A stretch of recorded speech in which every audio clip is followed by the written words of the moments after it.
Well, don't start that. Oh my God. They're literally, as soon as we went live now, my dogs are fighting. They know. We are officially live. Happy Thursday. I woke up this morning, I think I texted you and I was like, how is it already the weekend? Like, it has flown by since last week. I can't believe it's already Friday tomorrow. You guys, we have somebody with us today. It's not just us yapping. We have Coach Kevin Skeens with us. I actually met Kevin. Through my affiliate at my gym. He started, I don't even know if you actually like maybe want to tell that story. How did you get to Driven and CrossFit 561? Okay, so I actually had a chiropractor appointment in the same unit. And I was talking to the chiropractor and he was asking me what I did. And I was asking him, kind of what was going on in the building. And he's like, man, you got to meet the owner of our gym, Nick. You guys are like very similar as far as your philosophies and those kinds of things and your energy. So he introduced me to Nick. And then much like you two, we hit it off right away. Nick and I hit it off right away. So, yeah. So then you come to the gym to do what exactly? Well, the reason Nick and I kind of hit it off is my background. I'm a mental performance coach. And mental performance, as you guys know, is a huge part of any sport. And Nick and I started talking about maybe collaborating with some of his groups and bringing some mental performance. I do workshops. So, for example, the one I'm doing right now is called Built for the Moment, which means whatever your big moment is, whether it's competition or whatever it is, are you building yourself for that moment? And Nick and I just had so many conversations along those lines. So he brought me into the gym to kind of start introducing some mental performance training. And now I'm doing some strength and conditioning training along with mental performance training in the facility. And you work not specifically, but usually what kind of groups of people do you work with? I've worked with athletes from all sports. I mean, I've even worked with bowlers before. Or I should just say I worked with a bowler before. Okay. Now, because I had daughters, and one of the things that you and I talked about was girl power, right? I'm all about it. I had daughters, and my daughters were actually volleyball players. So I have a few contracts with some volleyball organizations where I do my little workshops with their teams. I do coaches training, and I also do a lot of one-on-one work, which is what I really love doing. I have like some Division I soccer players. I have a wrestler. I have some runners. So pretty much athletes from all sports. Do you work with mostly females, males, both? What does that look like? So as I'm maturing in life, I'm trying to work with guys a little bit more. I had sisters growing up. I had 2 daughters. I started coaching sports at a really young age, and I always just preferred coaching women's and girls sports. But now that I'm advancing in life, I'm really trying to reach out to more young men. I just have a little bit more comfort now with that demographic, if you will. I think before, it just was a little bit more uncomfortable. I was just so used to sisters and so used to daughters.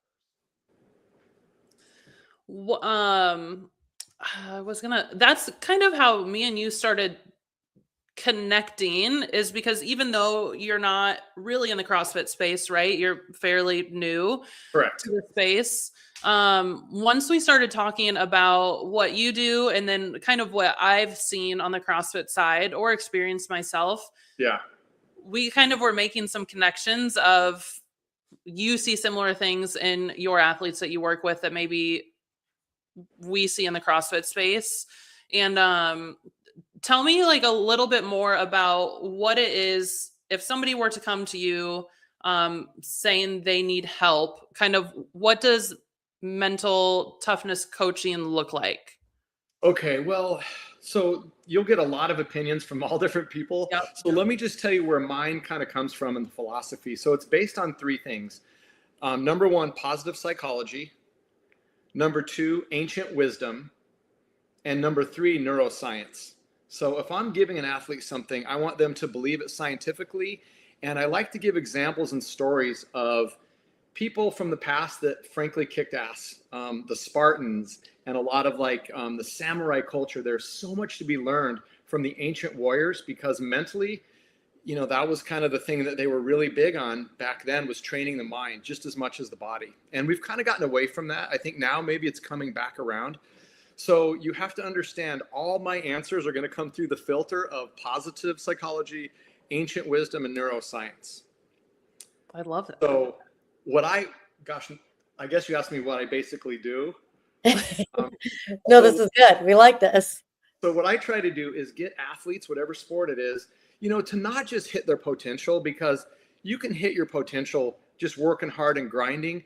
But if you want to do what I call shatter expectations, if you want to achieve things that you're not supposed to do, like let's say you go to a meet or a match or a game and you upset an opponent that's bigger, stronger, faster, that's my heart and that's my passion, because it's inside all of us. And my job is just to get athletes to realize it is in you. You just have to train it and you have to bring it out. And it's such a big thing in my life that I have a little thing called the shatter expectations formula, which means if you want to shatter the expectations of your sport, maybe you're supposed to finish top 10, but you walk out of there first or whatever it is.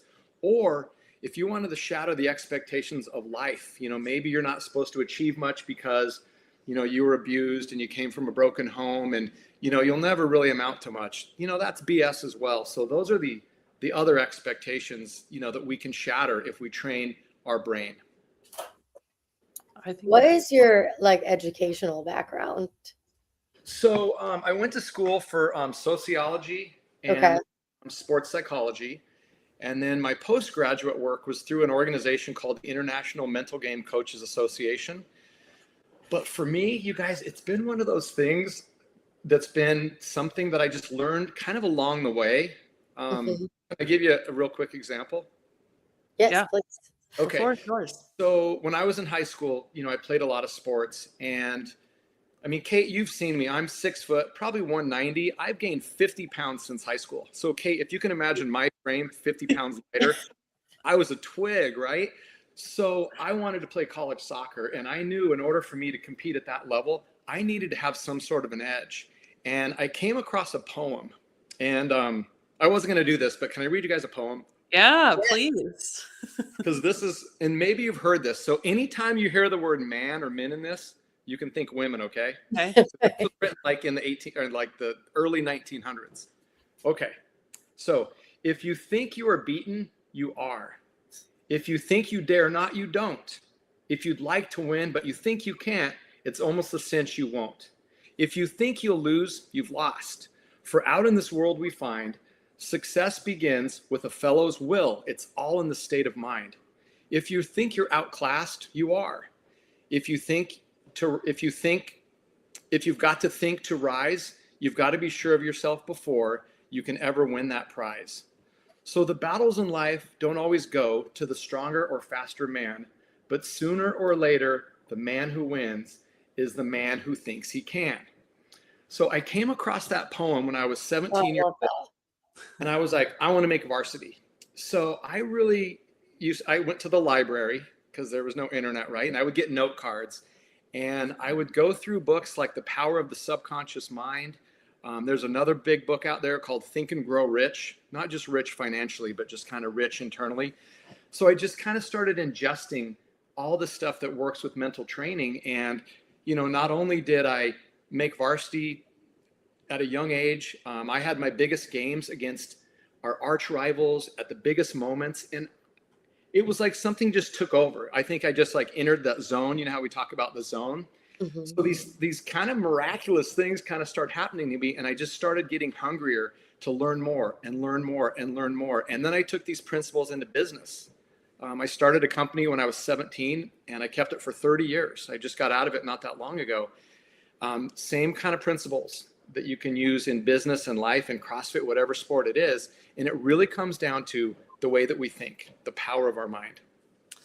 I think if we talk about mental toughness and those kind of things that you were mentioning, that is something that I tell people every single day when they're nervous about starting CrossFit, because no matter what the workout is, you're probably going to be bad at least one of the things, right? the handstand push-ups or running or whatever it is, most likely you're not going to show up and be like, every single movement today is like, I'm the best at it.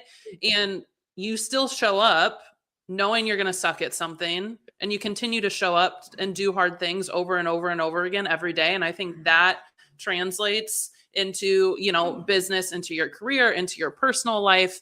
And that's the one thing that I just try to explain. If you give CrossFit a try for a year, you'll see all of those things transpire in the rest of your life, I think. Because doing hard stuff, like, you could just not go, right? You could be like, I really suck at these things and I'm just going to skip today. But then you end up skipping every day. Yeah. Walter. Well, that's why, like, in my life, and I think the chiropractor is so right, people that do CrossFit and people that do really difficult things that train on a regular basis, I mean, I would say 9 times out of 10, that's a person who is learning a lot, is overcoming, is growing. And I just like being around people like that, Yeah, I think we say this all the time. Like, if you're coming to a CrossFit gym or a CrossFit style gym 4 to 6 days a week, you're probably like a pretty disciplined, motivated person in all aspects of your life, because it's not like a super fun thing to do. I mean, it is in the greater scheme of things, but I think it breeds or like it attracts a specific type of person. Yeah. Or if it doesn't, you might become that kind of person through doing those things. Right. Well, what do you guys tell your clients as far as, the people you're coaching, whatever, as far as consistency? Yeah, I mean, I think it's like the biggest thing ever. I frequently tell people who are new, like, you will not enjoy this at all unless you come at least 3 days a week. Mhm. Like, it's going to be miserable and you're not going to understand why it's good unless you come on a consistent basis, because you can't build like any sort of capacity, or just from like the standpoint of like, you're going to be sore and it's going to be miserable every single time you come unless you come more often. Right. And then also I think it's like the building of routine, right? Yeah.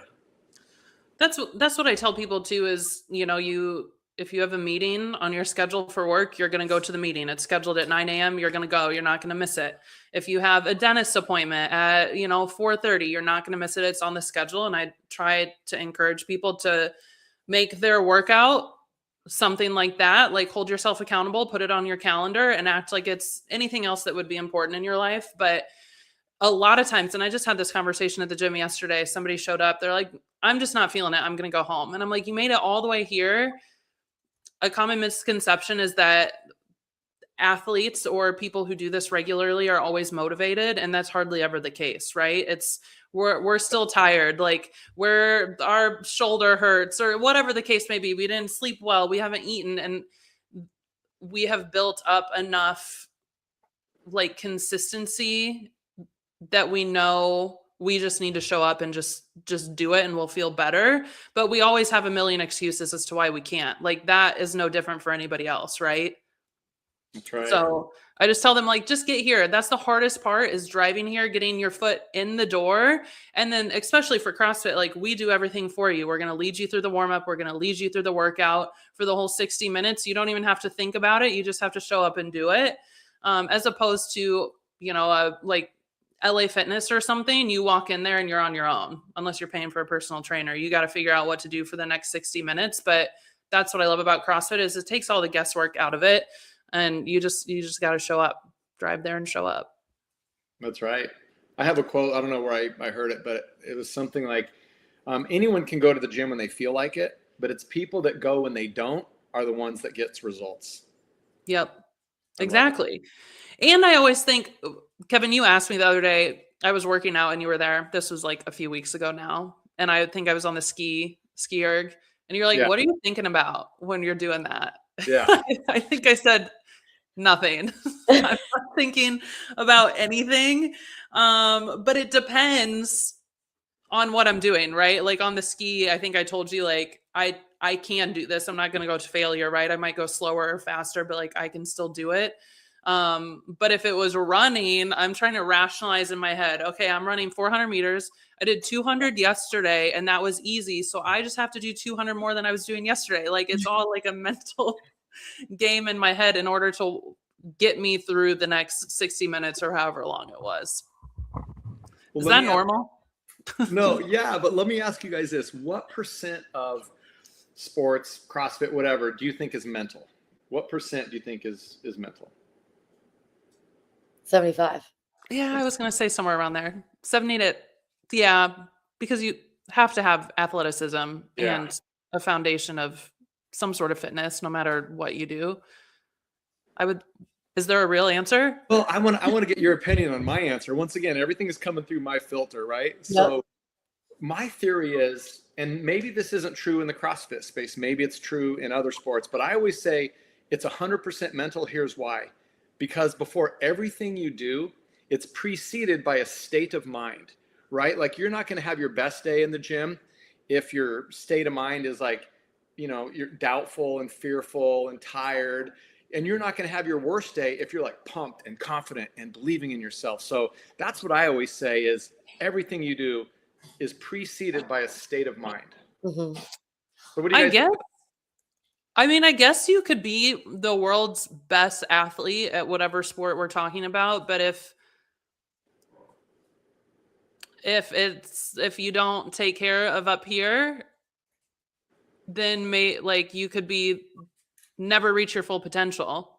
Yeah. To be that elite level athlete, I guess. I would agree with you when you've already reached, like if you look at like a certain echelon, like the top 50 athletes in the world, then I would say it's a lot, like they're all talented, working really hard, doing all the recovery things. At that point, it's who's mentally tougher. Does that make sense? Mm-hmm. Well, I paused because Mal O'Brien came to mind. And Yeah. Kevin, I was kind of talking to you about her Remember the other day when we were talking. She was like probably the up and coming champion of the CrossFit Games. She's very young. I don't remember, 18 something around there. And then she was so good and took we'll say a mental health break, I guess, and she's never come back. So that's kind of the person that I think of when you talk about that. Like, yes, she's an amazing athlete, but if she's not taking care of herself in other ways, like that can affect, I guess, how good you are, right? Is that fair to say? No? I think so. Yeah. Mason, do you disagree?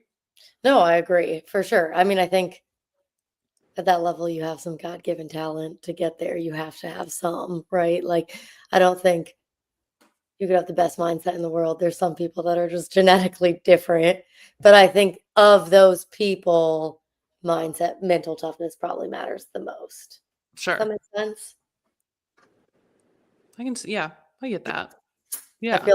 I feel like you're in thought, Kevin. I just love this. Though this is great. I have like some questions about like the CrossFit space, right? So one question I have for you ladies would be, how many athletes do you think are actually training their mind? Like everybody's training their body, and most people hopefully are working on their nutrition. Mm-hmm. But are there many people? Is it a topic? Is it a thing that you've ever heard of? Having mental performance coaches? So I think it's newer for sure. I think I know Alex Kazan, who's one of the top athletes, and even Gabby Magala, when we were talking to her, has had a mental performance coach. I think they typically come when they're coming back from injury is when people seek it out, because that's like a big barrier. I would say like maybe some of the younger athletes in the last few years, there has been a lot of like more attention to mental health, especially with Mal O'Brien. When you look at Simone Biles, some of those people coming out, I would say the younger athletes, that might be part of their team, but it's definitely like a newer thing. Mm-hmm. Definitely. Like I could tell you more nutrition coaches for athletes than I could. I mean, I don't know. Yeah. Any mental performance coaches in the space. Doesn't mean I know people definitely have them, a few handfuls of them, but it's not talked about a lot, if at all, honestly. What are your thoughts? Well, it could just be the sport too. Like, for example, when I work with, like, whether it's football players, basketball players, hockey, most sports involving like a ball or a puck or something, mistake management's a big thing, like how you respond to a mistake. So Mm-hmm. do you feel like that's a thing in your guys? Like, give me, 100%. give Like me a an, no reps, no reps. I mean, just something as silly as like bending over in the middle of a workout to get a piece of chalk. Like those 2 seconds that could take, it really could cost you the podium at the CrossFit game. Like very, and that's a silly mistake, right? But like in the moment after you watch back your performance, you're like, oh, if I just wouldn't have done that, like that was the separator between me and somebody else. And I think like this might be specific to CrossFit, maybe some other like swimming or running, but like execution, if you redline too soon or you go to failure too soon, like you're not going to go to failure in a basketball game. Like you can always come back. But like in CrossFit, you could go to like grip failure where you yeah, literally cannot do another rep and then you're failing reps. So maybe that like execution would be where that like a mistake or a mess up. yeah. Okay. And could you see value in, working with a coach who helps you not only maybe prevent, but how to respond and kind of move on? Do you see value in that? 100%. Yeah.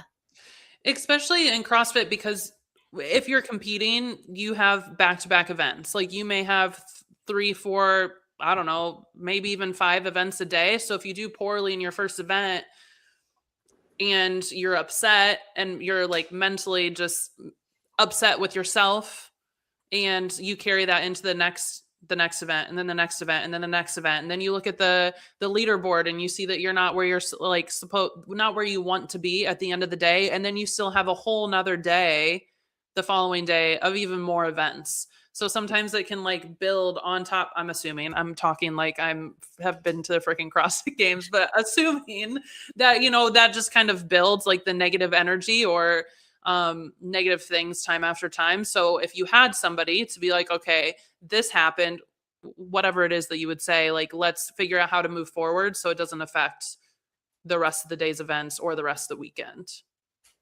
Okay. So one of the things I think is kind of interesting is, how I said it, for me, it's positive psychology, neuroscience, and ancient wisdom. So from a neuroscience standpoint, one of the things that we've discovered and I've done a lot of work with is when an athlete makes a mistake. Let's say there's an event and whether it's with the chalk or whatever, you kind of messed up, you cost yourself. Well, then your brain starts creating certain chemicals, right? And when your chemical structure in your brain is a certain way, your muscles are going to be tighter. Your breath is going to be more shallow. So not being able to manage that mistake is going to create those chemicals, which will impact your performance. So I think, at the end of the day, what I think a lot of this boils down to is being able to manipulate the chemicals in your brain. And I think it goes into your training as well. I mean, we see it like every day in like a normal affiliate or gym level. Like you see someone learning how to do jump rope and they whip themselves or mess up and they get frustrated and then it gets 10 times worse because they're stiffening up. And I'm like, the more mad you get, the more you're going to mess up. Like you have to relax. And I try to convince, I was like, you're literally learning to jump rope. Like it's not worth getting mad about. But it's one of those things that when you mess up, it kind of hurts because you like whip yourself and then it gets frustrating and you can like see that cycle happen in real time. And I want to be like, just chill. Like this isn't that deep. If you get mad, you're gonna whip yourself worse. Yep. One thing, and we kind of touched on it earlier, and you and I, Kevin, were speaking about this before. We have seen this very interesting thing happen in the elite CrossFit space where we have like a teen division. So some athletes start in the teenage division, and then they move forward to an elite division, which is 40 men and 40 women, or I think 30 now. So very small percentage of people actually make it there. It takes tons of training, tons of dedication. That has to essentially become your whole life, right? In order to try to make it to secure like a top 30 spot. we have had multiple female athletes. Not all of them have been teens, but had started at a young age, had started CrossFit, come into the elite division, and have had to step away from the sport either permanently, like we were talking about Mal O'Brien, or temporarily took a year or two off to come back, seemingly because of their mental health. But we have not seen that, I don't think, at all on the men's side. What are your thoughts? Do you have any thoughts about that? Well, I don't know if this necessarily answers the question, but one of the things I know, like burnout prevention and those kinds of things. So I think of everything in terms of triangles. Even my logo has a triangle on it. I just think there's so much ancient wisdom with triangles. And I think, the body, mind, and the spirit component is an example right here that if you're grinding too hard on your body, your spirit, or let's just say your nutrition could be part of that, but you're neglecting the mind, or if you're neglecting one of those pieces of the triangle, I think then you're setting yourself up for burnout, for collapse. So I really think it's important for all athletes to kind of see things in terms of holism. Do you think that in like the sports that you work with that there is more of a need for what you do in the females than there is for the males? That's a really good question. I think the need is probably equal. I think men might need a little bit more, to be honest with you. Okay. Do you think that men are just talking about it less? But I got to be careful now. We're okay. That could be. I mean, that makes a lot of sense for sure. I just think, guys, for me, it's all about balance, right? Balancing male and female energy. So I could see a female that's in sport. She's a girl, so she's getting her nails done and everything. But over here, she's grinding. So there's that balance of energy. So men, on the other hand, they're grinding and they're doing their thing, but are they balancing, their feminine energy at all? Because you need to have a balance. So to dive into this a little more, I think in all sports, but especially like we know CrossFit, in order to be an elite athlete and make a living, you also have to be a brand at this point, right? So social media and all that comes into play. I personally think that's like very different for men and women of how that comes into play and how that might affect the mental side of things. Like, has that aspect of like changed in the last 10 years in the way you coach and what goes into mental toughness now that social media and building brands and all that is such a huge part of sport? Yeah, I think that's a really tough one, because I have noticed a huge difference in people and even the approach that I have to take. Like I didn't really have to give the why as much 10, 15 years ago. Now everybody wants the why because we're so much smarter now and we have, answers right in the palm of our hands, and I do think sometimes with the social media, the branding, people get focused on the wrong things, and you really need to come back once again having that balance. And I think sometimes we can get so focused on building our brand and grinding that we're not taking time for others. We're not taking time about being a good person. And once again, it's the triangle, the body, mind, and spirit. So in my book, in order for you to be the best athlete and the best version, to build your brand the best, you need to be the best version of you away from your sport as well. That's just the way I believe. And what sucks, and I know this probably frustrates you guys too, is you see people that are completely fake and they're just putting out this product themselves that's not a true reflection of who they are. Mm-hmm. And I think that's really sad. And my wife, she's a therapist, and she's dealing with people on the broken side of that. People that have put out a persona with social media and building that brand so much that you really lose touch with who you are. You can lose touch with, other people and being present. And that kind of comes back to the ancient wisdom. I just really am a big believer in the internal piece and finding, depth within yourself to be well-rounded and not just be so hyper-focused on one thing. And this is not specific to CrossFit, but, we deal with people who are, I hate to use the word famous in the CrossFit space, right? Like if you go to a CrossFit event, everybody knows who Tia Toomey is. But if you get on the CrossFit side of Instagram and there's a post about Tia, if I'm Tia and I'm looking through the comments, there's going to be probably a handful, more than a handful of comments of people saying really bad things about me, like what my body looks like, that I'm actually not a good athlete, negative stuff, right? Do you think that no matter how hard you say that you don't care, or that you're not going to look at that stuff, do you think that would have an effect on an athlete's performance? Or I personally do. I think it would. is that something, and again, I'm talking about like professional athletes, but if you had a girl or something who is chronically online like that and reading, maybe she does post stuff. I mean, kids post TikToks and stuff all the time, and I'm sure I don't look at those kind of comments, but that there's negative stuff. Would you advise them to not read the comments, maybe to be offline a little bit more, or is that out of your scope of thinking? Once again, this is just my opinion. Okay. So my version, I have athletes who are, building brands and NIL deals and stuff like that. And what I coach, and I've had a lot of great feedback is, and you asked me the other day, like I have an Instagram, but I just give her the content and she does it. I don't even know my own password because if I'm going to tell you as an athlete, you need to get off social media, comparing yourself and reading these comments is killing your vibes. I kind of got to live that. Okay. So I'm that guy. So I have a girl that I'm working with right now. She's a Division I soccer player, and she does not look at her comments. She is not involved in that. She's building that brand, but she's focused on being the best version of herself, both on and off the field, and she's excelling. When we first started talking, she was so focused on the brand, and she was still training, but she was, just taking the negativity and some of those things, internalizing it, therefore creating chemicals in the brain, therefore going to practice and not being able to give your best because your mind is still upset with things that you read. So in my book, if you're my client, we avoid all that because we don't need to fill our minds with that kind of stuff.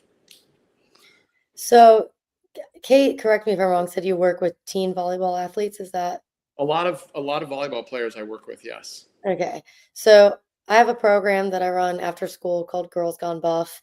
It's for preteen and teen girls, and I teach them weightlifting, and we talk about body image, mental health, nutrition, all of these things. And I think with maybe older kids or adults, it's easy to say, hey, don't look at that, right? But like if you're telling a 13-year-old, 14-year-old girl, like, don't get on Instagram, they're probably not going to stop getting on Instagram realistically, right? And they're not trying to perform at an elite level, but I hear a lot of stories of like, there's accounts that post photos of random girls and everyone gets to vote who's hot and who's not, and like these kinds of things. And that's 100% affecting their mental health, their performance in school, their performance in sports.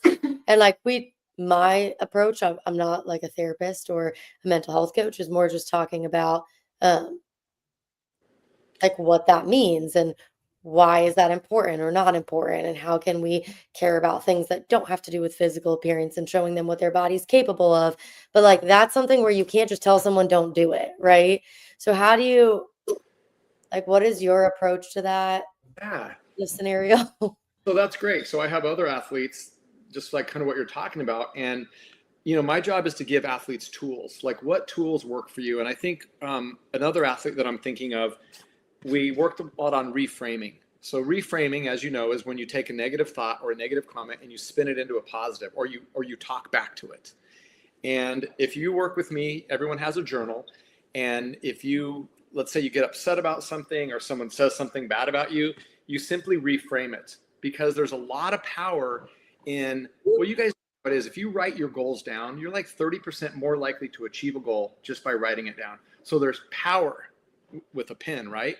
So when a girl is upset or a guy is upset and they write down the negative thing that happened and then they reframe it, they talk back to themselves with truth. Like, no, that is not truth. I am capable. I am strong. I'm not perfect, but I'm getting better.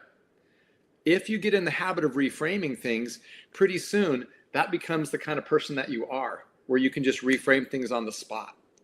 So if you can avoid it, in scenario A, you just need to be really strong with being able to reframe things. I think just the scenario that Mesa just talked about, like being 30-some-year-old women, it's really easy to just be like, who cares about what those losers are saying about, if I'm hot or not on the internet? But that is like, as a 13-year-old girl, that is like life or death, right? Like that's a much bigger, like you feel like your life is over, and that especially now, like we had the internet back then, we had like AOL Instant Messenger when I was in like MySpace, but nothing. I mean, these people's entire lives are online. Everything is online.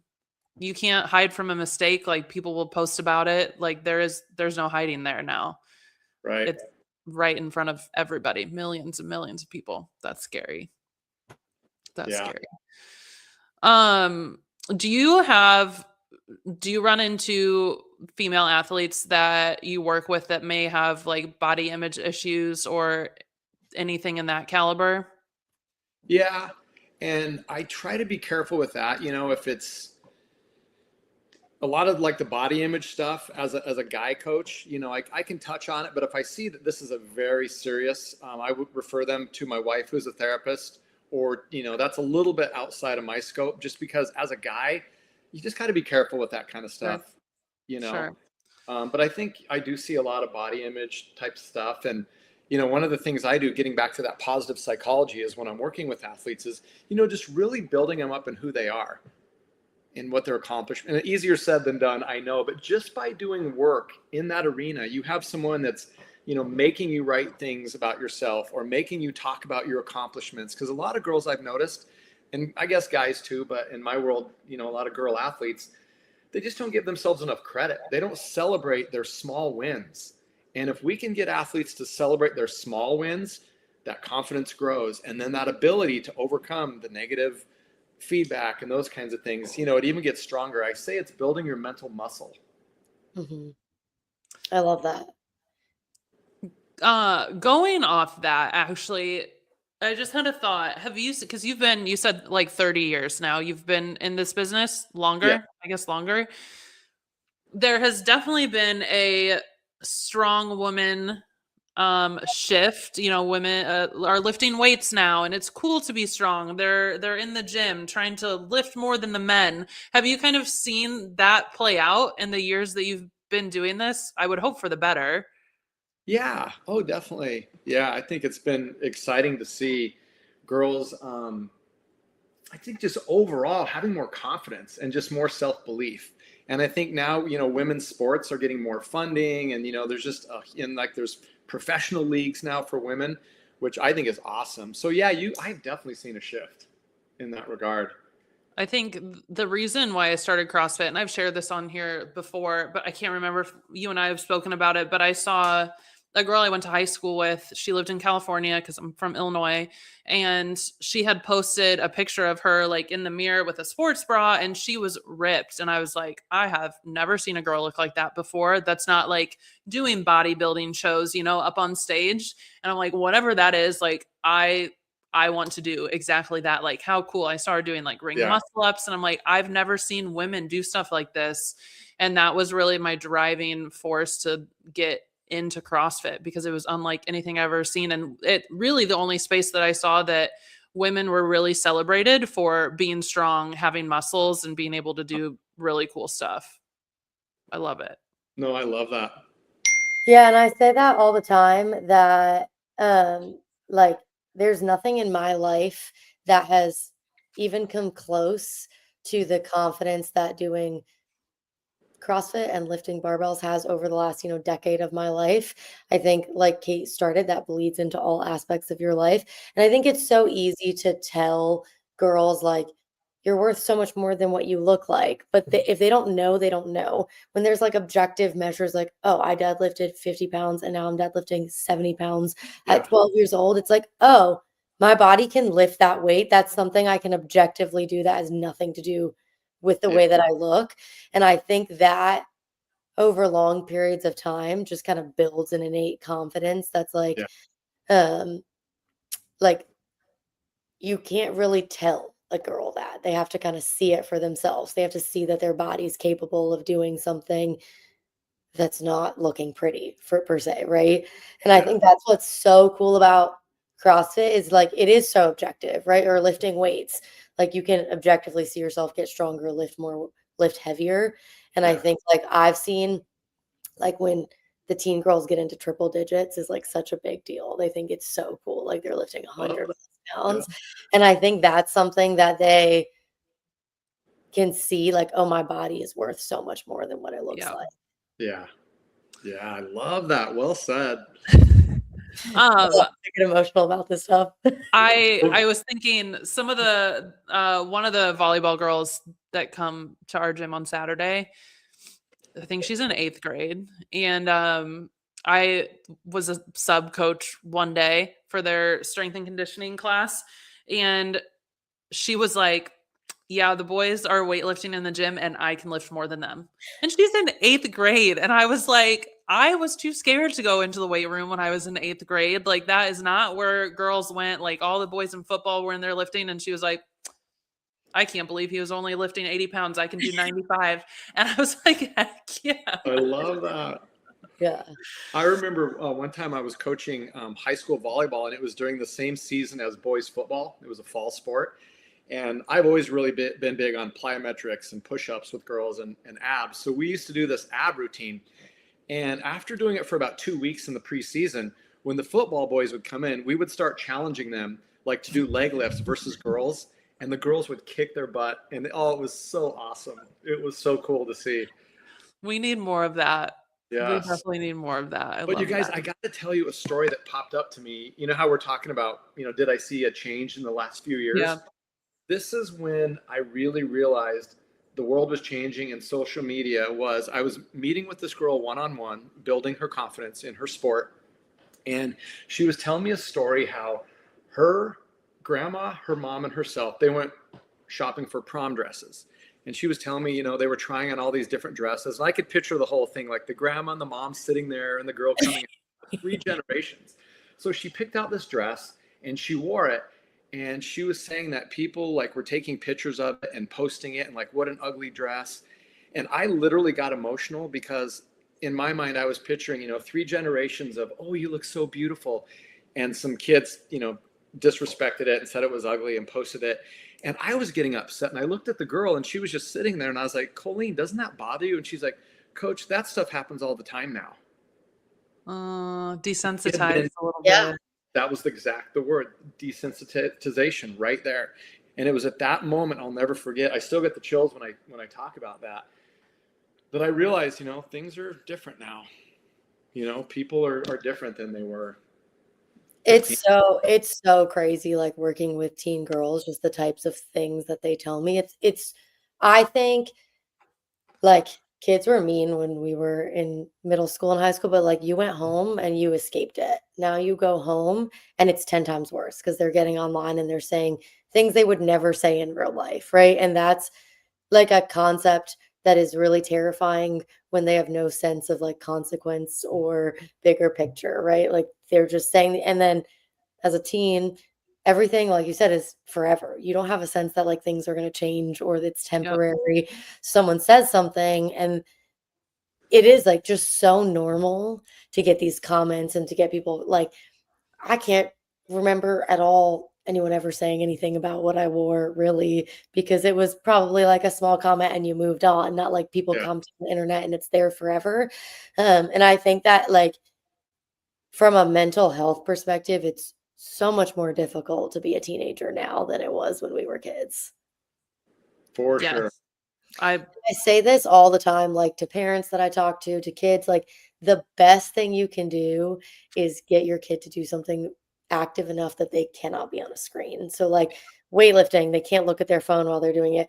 Like I had a few kids that surfed and they would go surf before school and like you literally can't be anywhere near any, and they were just like so much more emotionally intelligent because they had that outlet where they weren't they're just on a screen less. Yeah. Even like I think about Mason and I having this podcast, like putting ourselves out there for public scrutiny has definitely happened, and we're in our 30s, right? And sometimes those things still really hit. So trying to imagine people saying those things when I was a teenager, I have no idea how I would have handled that. Because it can be hard as an adult now too, and kids having to do that. And I think kids are probably more mean, maybe. I don't know. Maybe. That's Less tough.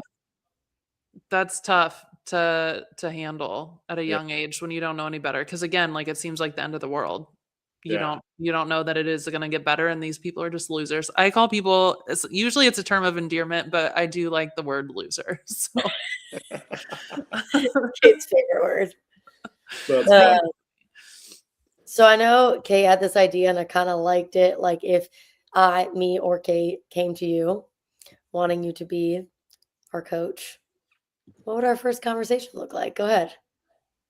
So the first thing I would want to know is, do you feel like there's an area in your performance that you're struggling with right now? Like, where are you struggling? can I answer and I'll be the test subject? You want to be the guinea pig? Yes, Yeah. do it. Do it.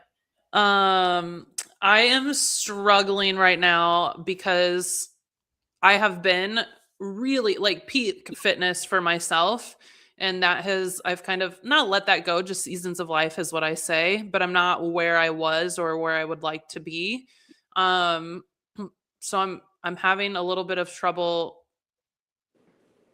being okay with that, but also getting the gears moving again to try to work towards that. I have the motivation, like I want to do it, but like putting myself into action has been kind of difficult. Yeah. Do you have anybody that yet holds you accountable or anything like that? A training partner or anything like that? No, I I don't have a training partner. Would definitely benefit from having one. I've trained with people and sometimes people will jump in my workouts with me or vice versa, and I really enjoy that. Once I'm doing that, I'm like, this is great, but if I have to do it alone, I've trained by myself for a very long time, but like this period right now has just been really tough. Um I'm like, "Oh, I don't wanna do it. I don't, like, wanna make myself hurt. Like, I'm just not gonna push as hard as I know that I can." I kinda make excuses. Okay. Well, then I would put you through a little workshop. And the Ooh. one I think would be perfect for you, young lady, would be one that I call built for the moment. And remember earlier I said I love triangles. Like I just Yep. think, I mean, guys, even you guys know this, but mathematically, even in the world of engineering, triangles are the strength. Triangles are just where it's at, right? So built for the moment, I like to talk about it in a triangle. And there's three sides to the triangle. There's training for you, there's home, and there's competition. So I want to give you a few tips and tools that you could use when you approach each of those areas. And I think if you put those tools to use, it's going to take care of a myriad of issues or problems that you might have. So Okay. first thing I would recommend is, when you go to the gym, if you want to like get bigger biceps, your dumbbells, barbells, whatever, if you want to build your mind and you want to build yourself as a person, it's a journal. So in your journal, when you go to training, I want you to have training goals. I just don't want you to go into training and go through the motions. I want you to write down, I always say, take a pig to practice, a practice intention goal. Because if you guys, you've probably done this, maybe you haven't, but if you set an intention to something, it changes everything. So before your training, Kate, I want you to write down, one or two practice goals that are specific. You can't just say, work really hard today. No, you have to, I want, whatever it is, reps or how much weight, whatever it is. And then you need to do a PGR, a practice goal reflection. So just by having a practice goal and reflecting, you're already taking your mind into a higher vibe, so to speak. You're approaching things differently. You're going to have a little bit more focus and you're going to see growth. I mean, here's Kate that doesn't do it and here's Kate that is. You're going to see this girl get better a lot faster just by focusing on training. So is that something that I do every day? If you are working with me, I would say for the next week, I want you to do it for every training until we meet again. Okay. Now, this doesn't mean you do this for the rest of your life, but it's just kind of like putting you into almost like a zone of we're getting serious about this and then we'll reassess. Do we sit down when we meet again and kind of like, do I share with you what I wrote? Do we break that Yeah, down? What does that next session look like? exactly. So you're doing your PIGs and your PGRs. And then the next time we meet, we just kind of go through it and we just kind of see where you are. And then I have another aspect called performance management, which is where we really break that down, and I can help with goal settings. But for now, Kate, all I want you to do is approach your training like that. So there's that part of the triangle. You ready for the next part of the triangle? Yeah. So the next part is, if you want to be an elite athlete, if you want to be the best version of yourselves, you have to do things at home that kind of pertain to your sport. And I want to give you a couple really easy things. One of them is, I want you to quiet your mind and breathe every day for 3 minutes. So you set your timer, and I'm going to send you an app, and you just follow this little ball. But the reason we're focusing on our breath is, so let's say you're in competition and your coach is like, "Kate, take a breath." Like, it's going to help you this much. But if you're training your breath at home, you're building up a neurotransmitter called acetylcholine. And that same deep breath that used to help you this much helps you that much, because you're drawing on the chemical that you built up, right? So quieting your mind and breathing is hard, right? It's really, really hard. But I need you to do that just for the next week. I need you to do that. The other thing I want you to do at home, I'm just going to give you 2 things, okay, for each part of the triangle, is I just want you to close your eyes and visualize. I want you to just picture yourself just tearing it up, achieving your goals, standing on the podium, whatever it is. I just want you to do that. And here's why. So Kate, do you have a pen on you by chance right now? I don't know. Well, okay. So here's a little thing I do with people that's kind of fun is you have them write their name. So C-A-I-T, and that took you 4 seconds. If you close your eyes and visualize C-A-I-T, it'll take 4 seconds.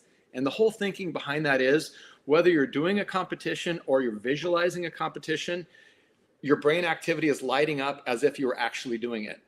One cool study, really fast, I'll talk quick on this one, is they had some mice. I think they did this at Stanford, and they would put the mice in the maze, and every time the mice would get to a certain point in the maze, they'd get some peanut butter, and it would take them to the next part. And the mice got to the point where they could just whiz through the maze.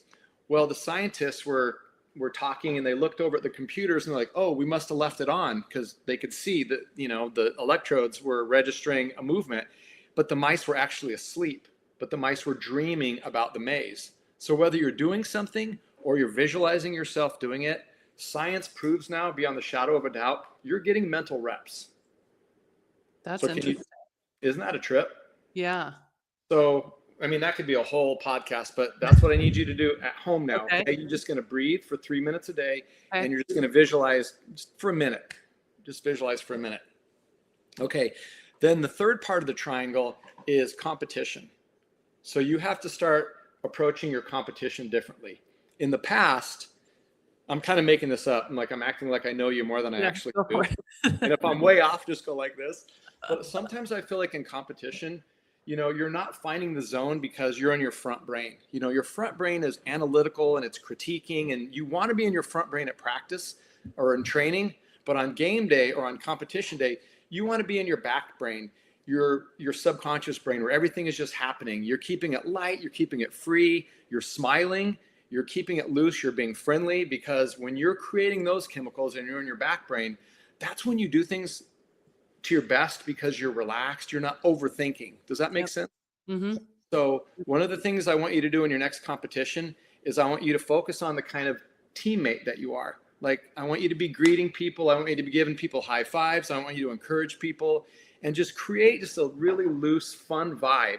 And let's just see if you compete better in that state of mind versus the overthinking, hypercritical, pissed off at myself, Kate, that I saw you at your last meet.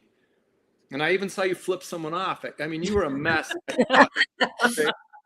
This is going to get clipped, and that's what's going to be all over the internet. Exactly. What's crazy when you were talking about the visualization part is when I was competing locally last year, I had built a really good base of fitness. I'm really strong, but my gymnastics sucks. And if a ring muscle up was programmed, I couldn't even do one. Could not do it. No chance that I could do it. Right. And one night I was laying in bed, and I think maybe it was before the open, or I don't know. And I was like, if you could just figure out how to do a ring muscle up, you could really hang in the competition. And I was like, I need tomorrow. I literally am having this conversation as I'm trying to sleep. I'm like, all you have to do is do one ring muscle up. You just have to do it. And then you can hang, you can actually compete with these people, and you can do it. I went to the gym the next day. on my first try, I did my first ring muscle up. Yeah. It was insane. And it was so easy. Like I got up there and everybody was like, what just happened? How did you get up there? I'm like, I just did a ring muscle up. I have no idea. But I told myself, I'm like, you just have to do it tomorrow. Yep. And I just did it. It was crazy. Yep. The way I learned about that was at the Olympic Training Center, because I'm from Colorado. I just moved to Florida a few years ago, and I was spending some time at the Olympic Training Center, and they actually have classes on visualization, and that's what they teach, whether doesn't matter what the sport is. That was the craziest. Create that neural circuitry, That was the strangest thing that's ever happened to me. I'm like, that is wild. I love that. So imagine if you tapped into that. Imagine if that was part of your routine. Like I just gave you a little routine for the next week. Number one, this is definitely going to help you. But Kate, when you stick with anything like this for 1 week, what do you think that's going to do to your confidence? Boost my confidence. Absolutely. For Even sure. just writing down a goal and reflecting, let's just give you one thing. Trust me, in a week, you're going to be a different person because you're going to feel, accomplished. You're going to feel proud of yourself. Yep. Yeah, absolutely. I love that. Maybe I'm going to try that this week because I actually just started with a new coach. Like, he does my programming. And so maybe this is a good time to kind of start all over, mind, body, everything. So maybe I'll try that and I'll let you know when I see you. Let's do that. Built for the moment, home, training, and competition, and let's see what happens. Love that. Yeah. Mesa, do you have anything else? Any other questions? Anything? Who is your ideal client? Ooh, my ideal client is an athlete. Like I said, guys are great, but I prefer female athletes because the sister-daughter connection, who has skill but is lacking confidence, lacking a mental game. In fact, I have a runner right now. She came to me very talented, horrible confidence. Even her body language was just terrible. We changed it, and she PR'd all of last season. All we did was just boost up her confidence, work on her mental game. So I'd say someone with talent that has some mental struggles. I love it. I feel like you probably see like maybe the best bang for your buck in those kind of athletes, right? Like it's there. You're just kind of like, they just need a little something to make the magic happen, I guess, right? Yeah, that's true. We can talk another time about the neuroscience behind skill development, because if we can approach your skill training a little differently, people now are achieving things so much faster and so much more efficiently. And there's a system now, it's neuroplasticity basically is just kind of rewiring our brain. So maybe we can talk about that someday. Yes. Episode 2. We've definitely taken up a lot of your time. Before you go, we always ask our guests a hot take. That's kind of our thing. Could be about sport, could be about your profession, could be about branch dressing. Give us your hot take. Okay, so my hot take is going to be, I'm going to read a little verse from that poem I read earlier, because this really sums up everything I think that we're talking about here. The verse I want to read to you is, if you think you'll lose, you've lost.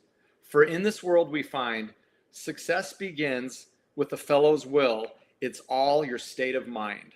And I like that because remember I said earlier, everything you do when you compete is preceded by a state of mind. Yep. So my encouragement to people is, start doing some mental training and work on your state of mind, and you will see success in your sport, in your life, in your relationships. We just need to put more of an emphasis on training the brain. What a way to close us out. Honestly, I feel like that was perfect. That was so good. Anything else you want to add? We'll let you get off here and we'll close out. But anything, tell the people where they can find you. Okay, so Instagram is Advance Sport IQ, and my website is advancesportiq.com. And real quick, the reason why I call it Advanced Sport IQ is if you want to advance in your sport, you need to develop the other intelligences that are often overlooked: emotional intelligence, interpersonal, intrapersonal intelligence. You develop that part of the athlete and you're going to advance. You heard it here first. Awesome, Kevin. Thank you so much for coming on. This was great. I was so glad we could connect. Reach out to him, guys, if you have any questions. I'm sure he'd be happy to answer. He does not answer on his own Instagram. Do people, if somebody reached out to you on Instagram, would your lady that is in charge respond? Okay. Yeah. Amazing. Yeah, plus it's so smart for me to have her because she's like in her late 20s. So I'm like, my Instagram's probably way better than if I was doing it anyways. I love that. Okay, Kevin, it's been super fun. I'm sure I'll see you tomorrow maybe, but thanks for coming on. This was great. You guys, thank you so much. I really appreciate it. It was an honor, and I'm so excited to see where this goes for you guys. So keep up the good work. Thank you. We'll see you later. Okay, take care. Okay, bye. Bye. Okay, guys, that was so fun. A little something different. I love that. That was really cool. Do you have anything before we go, Mesa? This episode is brought to you by RF Supplements, the NF certified supplement brand trusted by athletes who demand clean, effective performance. From protein powders to peptides, RF Supps has everything you need to perform at your best. There's no fillers, no shortcuts, just science-based backed formulas built for real results. Check them out at rfsupplements.com, and you can use our code. It's RF-ITBO, that's in the box office, for 15% off your orders, and you can start feeling your potential. I didn't know that you were going to say that. Like, subscribe, follow us on our social platforms. I don't know. We're switching roles today. I know. We should be back next week, same time, same place. I think that's it. Bye, guys. See you later.